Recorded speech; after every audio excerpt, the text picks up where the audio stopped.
The humid air of Enugu felt heavy, not just with the promise of rain, but with the weight of unfulfilled dreams. For Chidi and Munachi, life had become a relentless cycle of counting pennies, patching old school uniforms, and silencing the angry grumbles of their two children, Ikechi and Adaobi, with promises of tomorrow. Chidi, a skilled electrician, watched his tools gather dust as jobs became scarcer. Muna's small grocery store in the main market was barely enough to keep a roof over their heads in their small house in New Haven. Their love, once a vibrant flame, was now a low ember, guarded by the cold winds of financial worry. They were drowning, and every day was a struggle to keep their heads above water. Then the call came. It was Uche, Chidi's childhood friend, whose luck had always been a little brighter. "Chidi, my brother, stop whatever you are doing and listen."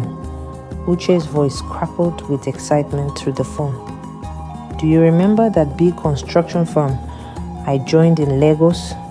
The one building the new towers on the island? A chief electrical engineer just opened. I mentioned your name. The pay, Chidi, the pay is life-changing."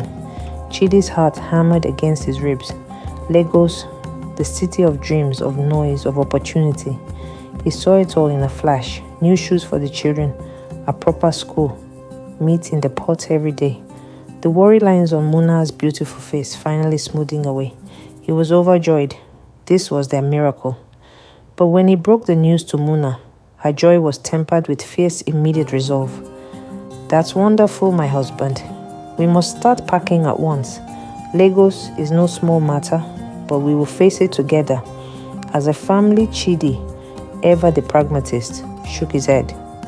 "Muna, be practical.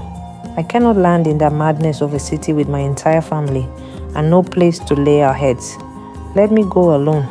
Let me find a good apartment, settle into the job, and then in a month or two, I will send for you and the kids. It will be safer, cheaper." Muna's face fell. "So you will leave us here? To go and stay in Lagos alone?" "Chidi, a man and a woman are like two threads in a single cloth. I will not stay here alone without you. I refuse." Her voice rose, edged with the fear that was more than just about loneliness. It was a fear of distance, both physical and emotional. Her refusal was a plea for more than his company. It was a desperate hold on the intimacy that was the bedrock of them. To sleep alone was to be untethered, to risk drifting, and the thought of that widening gap, mile by mile, night by night, was a chill that reached all the way to her bones. For Muna, desire was not a switch that was flipped, but a constant low hum in the background of her existence. Her state of arousal was not just constant, but persistent. They argued for days, a tense silence settling over the house. Finally exhausted and desperate to start his new life, Chidi made a solemn vow. "Muna, I will come back every month end. I will take the bus. I will spend the weekend with you and the children. I promise you, this is just for a short while." With great reluctance, a heart a knot of anxiety, Muna agreed. The morning of his departure arrived under a grey, heavy sky that mirrored their moods. The bus park in Enugu was chaos of roaring engines, shouting touts, and the smell of diesel and dust. The sleek long-distance bus destined for Lagos stood like a metal beast, ready to swallow her husband whole. Ikechi, who had put on a brave face all week, finally broke. As Chidi turned for one last embrace, the 8-year-old boy threw his arms around his father's leg, clinging with a desperate, primal strength that belied his small size. His small body shook with silent sobs he was too proud to release as loud wails. "Papa, don't go," he whispered into the rough fabric of his father's trousers, his voice muffled and thick with tears. Little Adaobi, only 6, needed no such restraint. She cried inconsolably, huge tears rolling down her plump cheeks, her wails rising above the din of the park. Muna tried to soothe her, but the child reached frantically for her father, her tiny fingers grasping at the air between them. "Papa!" she screamed, her confusion and heartbreak a public testament to the private pain of the family. Chidi's own composure cracked. He knelt, prying Ikechi's arm gently from his leg to gather both children into a fierce, crushing hug. He kissed their heads, inhaling the scent of them, promising into their ears, "I will be back soon. I will call every day. Be good for your mama." When he stood to face Muna, the words seemed to still for a moment. There were no more words left to say that hadn't been said. All that remained was the chasm of the coming separation. He cupped her face in his hands, his thumbs wiping away the tears she hadn't realized were falling. Her own hands gripped his wrists, holding on for a second longer, memorizing the feel of him. The bus horn blared, a final brutal summons. With a last tortured look, Chidi turned and climbed aboard. Muna stood rooted to the spot, a child crying on each hip, watching through a watery haze as the bus pulled out of the park, turned onto the road, and disappeared into the stream of traffic, taking a piece of her heart with it. In Lagos, Chidi was swallowed by the city's frantic energy. The job was demanding, but rewarding. True to his word, he lived frugally in a small "face me, I face you" apartment in Surulere, saving every extra naira. And every month end, without fail, he endured the grueling 8-hour journey back to Enugu. Those weekends were precious, filled with laughter, stories, and the warmth of his family. He would arrive with bags of groceries, new toys, and school fees paid in advance. After 6 months, he had saved enough. He called Muna, his voice brimming with triumph. "Muna, my wife, start packing. I have found a good place here in Lagos, a 3-bedroom flat in a quiet compound. Next week, I will send the money for your trip. Our new life begins." The silence on the other end was deafening. Then, her voice came, calm and measured, but it felt like a cold blade to his heart. "Chidi, my husband, thank you for your hard work. But the children and I, we have settled into a rhythm here. We are managing. I have come to understand that you need to focus on your work without the distraction of a family in Lagos. You should stay there and work so we can raise our children well here." Chidi was stunned. This was not the reaction he had envisioned. The excitement drained from him, leaving a hollow confusion. He tried to argue, but she was resolute. Her words were polite, logical even, but they carried a strange emotional distance that terrified him. "Muna, what are you saying?" He finally managed, his voice barely a whisper. "I don't understand. This was the plan. This is what we have been working for. A better life, together, in Lagos. And we are living a better life thanks to you," she replied, her tone measured as if she were explaining a simple fact to a child. "The children's fees are paid for the whole term. The roof is fixed. I even got a new deep freezer for the shop. The struggle is less. You're doing it, Shidi. You're providing. Why disrupt the system that is finally working?" Her words were polished, logical, and that was what terrified him the most. This wasn't the passionate Muna who had once threatened to leave if he went alone. That fire had been replaced by a cool, unsettling practicality. It was the emotional distance in her voice that felt like a physical chasm opening between them, stretching across hundreds of kilometers from Lagos to Enugu. He tried to argue, to paint the picture for her again. "But think of the schools here. Muna, think of the opportunities. Our kids could go to a proper international school. We could be a family under one roof every single night, not just on weekends. No more goodbyes." There was a pause on the line. He could almost hear her constructing her response, brick by logical brick. "The children are happy in their school here. Their friends are here. Ugochi from next door helps me with them when I'm at the shop. It's a community here, Chidi. Lagos is. It is too much, too fast. You are there for work. That is enough." Each reasoned argument felt like a door being gently but firmly closed in his face. This wasn't his wife, his passionate partner who dreamed alongside him. This was a strategist calmly reorganizing the pieces of their lives without him. The hollow feeling in his chest grew, filled with dawning, sickening fear that the dream he had been chasing wasn't just delayed, it had been quietly abandoned on the other end of the line, and no one had bothered to tell him. Weeks passed, he threw himself into his work, confused and hurt, but he never missed his monthly visits. However, he noticed subtle changes. Muna was less eager for his embraces. Her phone was always face down. She had new clothes he hadn't bought, and she sometimes seemed distracted when he talked about their future in Lagos. The axe fell on a random Tuesday. His neighbor, Mr. Okonkwo, an elderly, respected man, called him. His voice was low and grave. "Chidi, my son, I do not like to be the one to bring such news, but a man must know what is happening in his own home. Since you left, one young fine boy, has been visiting your wife. He comes in the afternoon when the children are at school, and sometimes at night, and he does not leave until the next morning." The world tilted on its axis. Chidi's blood ran cold. He thanked Mr. Okonkwo mechanically and ended the call. The puzzle pieces, her reluctance to move, her distance, her new possessions, clicked into a horrifying picture. Blind rage was his first impulse, but he forced it down. He needed proof. He called his oldest and most trusted friend, Emeka, who still lived in Enugu.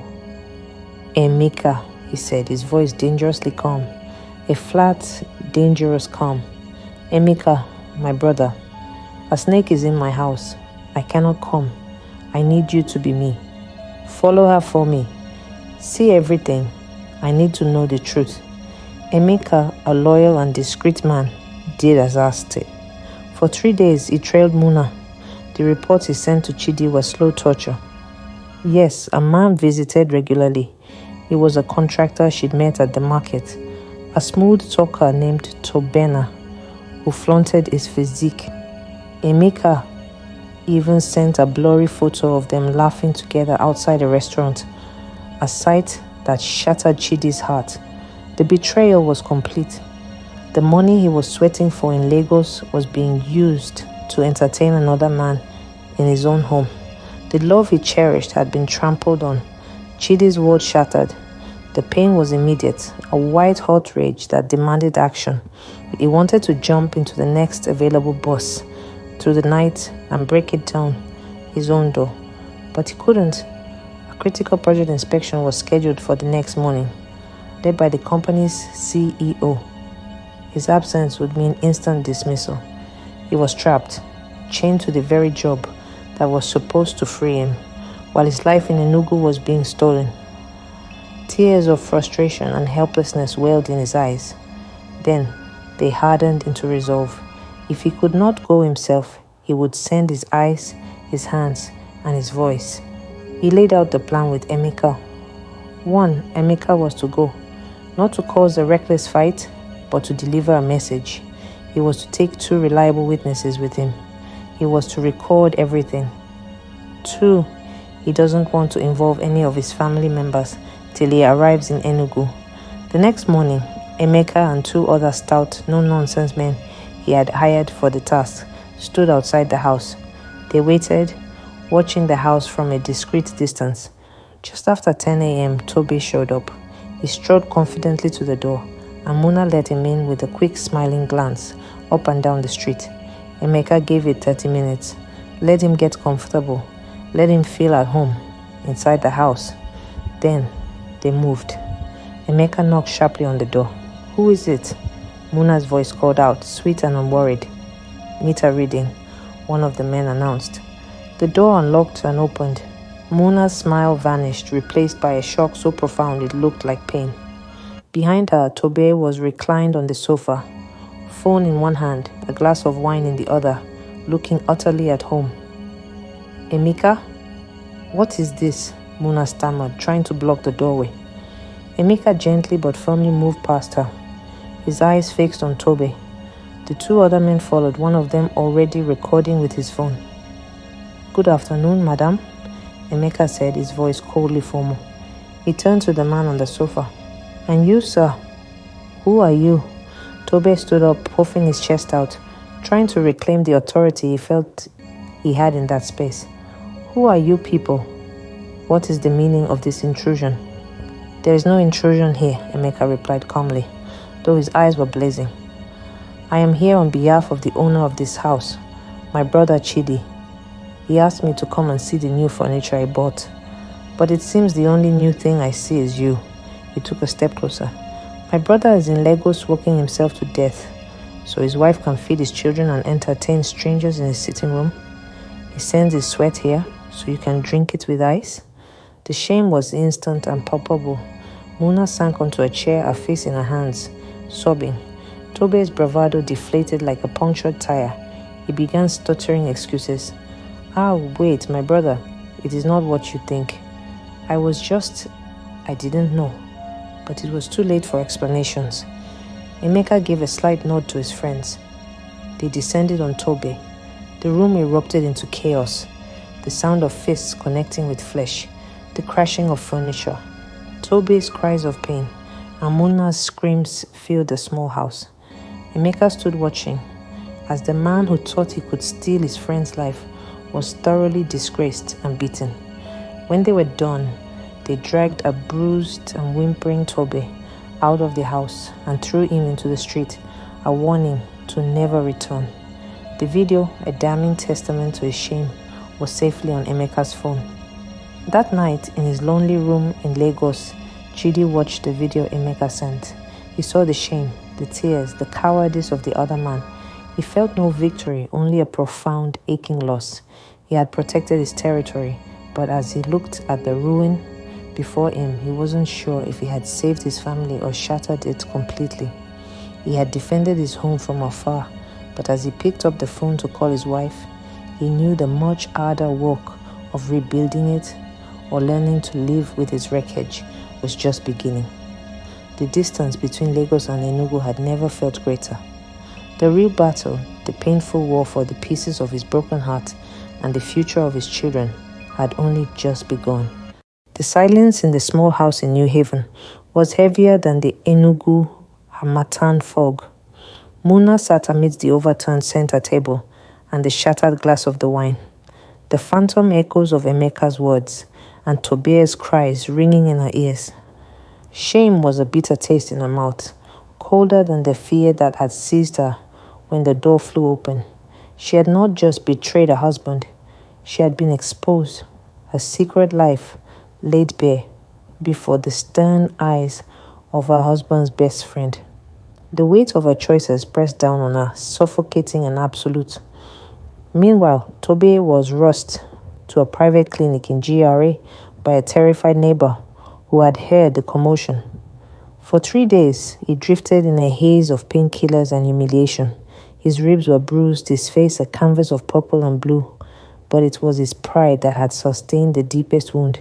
He, Tobe, the contractor, a man who prided himself on his swagger, had been beaten, disgraced, and thrown out into the street like a common thief, and it had all been recorded. The memory of the phone's cold lens, capturing his fear, was a fresh humiliation each time he closed his eyes. The pain and the anger festered, merging into a single corrosive desire for revenge. A week later, discharged but broken, he sat in the sterile silence of his own apartment. He wasn't just angry at Muna. His twisted logic placed the blame squarely on the man who had orchestrated his humiliation from afar. Chidi. He picked up his phone, his fingers trembling, not with fear, but with pure, unadulterated fury. He dialed the number he had secretly extracted from Muna's phone weeks ago. In Lagos, Chidi's phone rang, breaking the monotony of his grief. He didn't recognize the number. "Hello?" A voice, low, raspy, and laced with venom, came through the speaker. "Mr. Chidi Obodo, born on the 12th of April, 1982, at Mother of Christ Hospital, Enugu. Son of late Mr. Sylvester Obodo of Umuezebi and Mrs. Grace Obodo. You attended Union Primary School and College of the Immaculate Conception, CIC, Enugu. You are a chief electrical engineer for AAA Construction, currently working on the Victoria Island Tower project. You live at number 14, Ola Street, Surulere. You have a son, Ikechukwu, and a daughter, Adaobi. Chidi's blood ran cold. This was more than a prank call. This was a threat, detailed and intimate. The voice continued, the tone dropping to a menacing whisper. You and your cohorts didn't give me a listening ear. You beat me up, abused me, and disgraced me like a common thief. But you see, I am the victim here. Your wife, the serpent you left in your garden, she lied to me.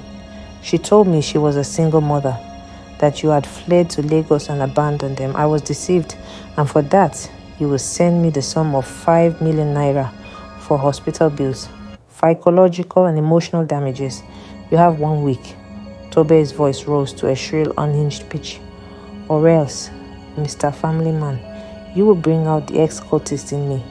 The Viking's blood still runs in my veins. I know everything about you, and I will burn everything you hold dear to the ground. Do not test me. The line went dead. Chidi slumped against the wall of his small room, the phone slipping from his numb fingers. The nightmare was escalating. He had thought the confrontation was the end, but it was only the beginning of a new, more dangerous chapter. This man was not just a shamefaced lover, he was a connected, vengeful predator. Acting on a desperate instinct to share this burden, Chidi did something he had never done before. He called his in-laws. He spoke to Muna's eldest brother, OK, a stern, respected businessman in Enugu. With a voice thick with shame and anger, Chidi laid it all bare. Muna's infidelity, the confrontation, and now Tobe's terrifying blackmail threat. There was a long, heavy silence on the other end.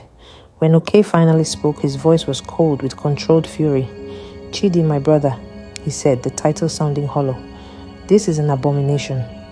What my sister has done, it is a stain on our entire family. We have kept a good name in this state for too long. This shame cannot see the light of day. To Chidi's utter astonishment, OK continued. Do not worry about this thug. Do not send him a kobo. We will handle it. The most important thing is that this story dies here. It will go no further. Do you understand me? Before Chidi could respond, OK hung up. True to his word, 2 days later, a sum of 5 million naira was transferred from an anonymous corporate account to Toby's bank details, which Chidi had reluctantly provided. A text message followed simply, "The matter is closed. Forget it happened." For a moment, Chidi felt a sliver of relief. The immediate threat was neutralized, but that relief quickly curdled into something else. The in-laws' intervention wasn't about justice or protecting him. It was about damage control. They had paid to bury their daughter's shame, to preserve their reputation. His pain, his betrayal, was just a messy complication to be cleaned up with money. This realization was the final crushing blow. He picked up his phone again, his decision made. "Okay," he said, his voice now eerily calm, devoid of all the emotion that had been tormenting him for weeks. "Thank you for handling that, but it changes nothing. I am done. I want a divorce. Muna will have to pack her things and leave my house. I don't want to see her again. She can go back to her family, since you are so keen on protecting her." The silence on the other end was deafening. When OK spoke again, the polite pretense was completely gone, replaced by a steely, threatening tone. "Chidi, listen to me, and listen well." Ok's voice was a low, dangerous growl. "I did not pay 5 million naira to have you start making foolish declarations. That money was to ensure this entire disgusting episode was erased. It is finished. You will not be divorcing anyone. You will go back to your wife. You will forgive her as a good Christian man should, and you will continue to provide for your children as you have been doing." Chidi tried to interject, but OK cut him off, his voice rising. "If you think you can involve the any welfare, if you try to take this matter to court and drag our family name through the mud, you will regret it for the rest of your life. We have kept a good reputation for generations. None of my sisters have ever returned to their father's house, and it won't start with Muna.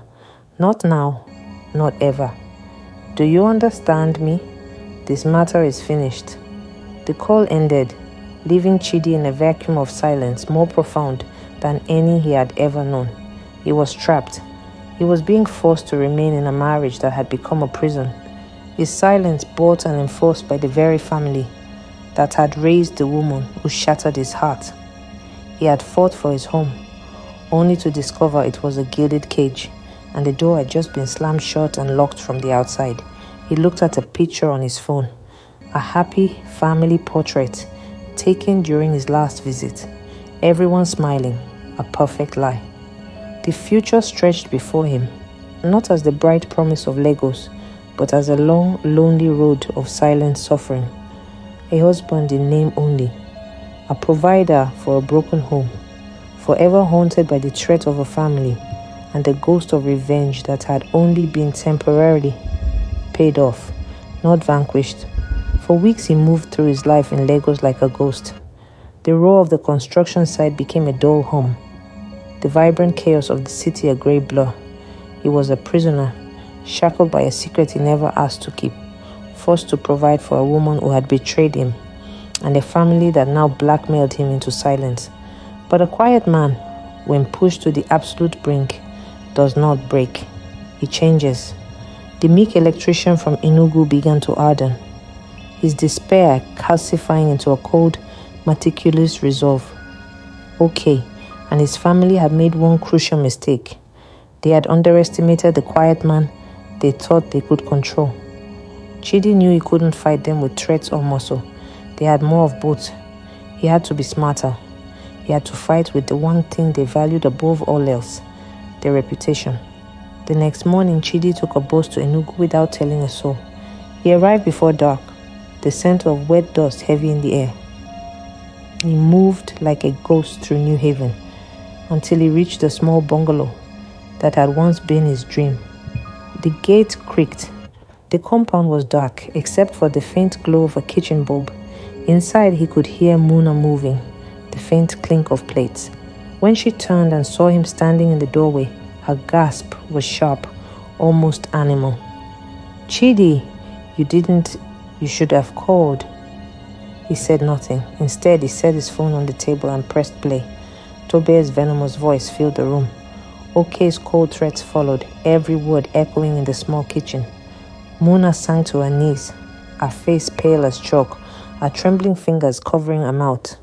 "I know everything," Chidi said quietly. "All of it. The lies, the money, the threats, your family's deal to silence me. And now you will listen." Muna began to sob, but he raised a hand. "Not a word. You will listen." His voice was steady, but behind it was a fury that chilled the room. "You thought distance would protect you. You thought your brother's money would cage me. But I have made copies of every recording. They are with a lawyer in Lagos and a journalist in Abuja. If anything, I mean anything happens to me or the children, if anyone tries to threaten me again, the world will know. Every church, every market, every WhatsApp group, the Obodo name, the Okeke family name, it will burn across Nigeria." Muna's sobs turned into silent, wide-eyed shock. "You will sign divorce papers," Chidi continued, sliding a folded document onto the table. "Peacefully, you will not contest custody. The children will remain in my care. You will not contact Toby or anyone connected to him. Your family will stay away. If Okay or any of them interfere, the recordings go public. Your choice." The next day, Chidi went to his in-laws' sprawling compound in Independence Layout. Okay came out, dressed in his native attire, his face a mask of arrogance. But when Chidi produced the flash drive and calmly explained what it contained, the arrogance cracked. Okay tried bluster. "You wouldn't dare. You have children. Their future." Chidi cut him off with a quiet, deadly finality. "My children's future is the only reason I'm still breathing. You think you can threaten me? I hold the match now. Decide whether your family name survives today." For the first time, Okay said nothing. His jaw tightened. Finally, with a stiff nod, he turned away, retreating inside. By evening, Muna had signed the papers. Chidi took Ikechi and Adaobi to his sister's house, where they would stay until he could secure a permanent place in Lagos. As he watched them sleep that night, their small faces peaceful in the dim light, a storm of emotions swirled inside him. Grief for what he had lost, relief for what he had saved, and a strange, steely pride. The battle wasn't just about a marriage. It was about reclaiming his dignity from those who thought they could buy, bully, or betray it. The following weekend, Shidi hired a Sienna that drove away from Enugu, his 2 children and younger sister in the backseat, their small faces confused but hopeful. The rear-view mirror reflected a past of betrayal and pain, but the road ahead led to Lagos, to a modest 3-bedroom apartment, and to a future he had almost lost. He was no longer just an electrician. He was a survivor who had fought a silent war against powerful enemies, and using the truth as his only weapon, had won his freedom. The struggle had scared him, but it had not broken him. He was finally going home to build a new life on his own terms. Weeks later, Chidi stood on the balcony of his new 3-bedroom flat in Surulere, the Lagos skyline glittering in the humid night. The children were finally asleep inside. Emeka sat beside him, sipping a bottle of malt. "Guy, you really wired them," Emeka said with a low whistle. No one saw that coming. Chidi exhaled, his eyes fixed on the restless city below. They thought silence was weakness, but sometimes silence is the trap. His phone buzzed, a message from an unknown number. "This is not over." No name, no context, just a threat like a shadow at the edge of the light. Chidi stared at the screen, then calmly deleted the message. For the first time in months, he smiled faintly, because now he was ready. He was no longer the man who left Enugu chasing a dream.